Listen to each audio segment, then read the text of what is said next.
When you think of Alaska, what's the first thing you think of? Snorkeling?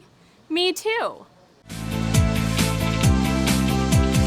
Hi there, I'm Jaclyn Friedlander, and today I'm going to share with you my Ketchikan, Alaska snorkeling adventure.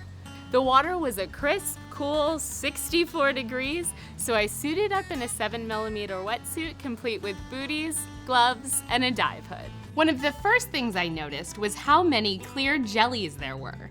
These jellies don't sting, so we swam by each other peacefully.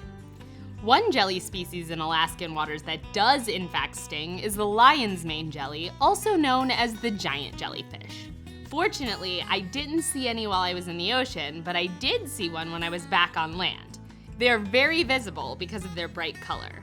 A lot of the animals I saw in the water, like urchins, sea stars, and sea cucumbers, are similar to the animals I'm used to seeing in Southern California. Some were the exact same species, and others were slightly different. There were a handful of really neat sunflower stars. Most sea stars have 5 arms, but sunflower stars can have up to 24 arms.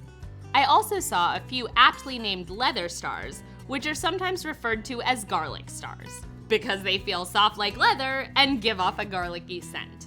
Dungeness crabs were abundant, and I managed to grab one to take a closer look.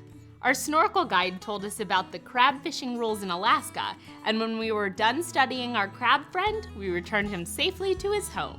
I found a super cool little fish that looked like an eel but is actually a fish called a rock gunnel. Rock gunnel fish live in the intertidal zone and use rocks as shelter. Sometimes their habitats end up above the waterline during low tide, and these fish can actually breathe air when absolutely necessary. When I finished my snorkeling adventure, the first thing I did was pour warm water into my wetsuit to warm up.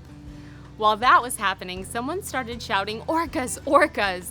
And sure enough, there was a pod of orca that were playing in the water. I unfortunately didn't have my camera out, so I wasn't able to get a picture, but the following day in Alaska, I did get a great photo of a humpback whale, as well as a photo of some harbor seals that were chilling out on an iceberg. I know on this channel we usually talk about our friends with fins, but we do have some friends that fly. Bald eagles are abundant in Alaska. I saw so many stunning and majestic birds. Fun fact about bald eagles, they mate for life and return to the same nesting territory year after year. I hope you've enjoyed this Friends with Fins Alaska snorkeling adventure. Hit that subscribe button if you want more educational ocean content. Thank you for joining me, and I will see you next time.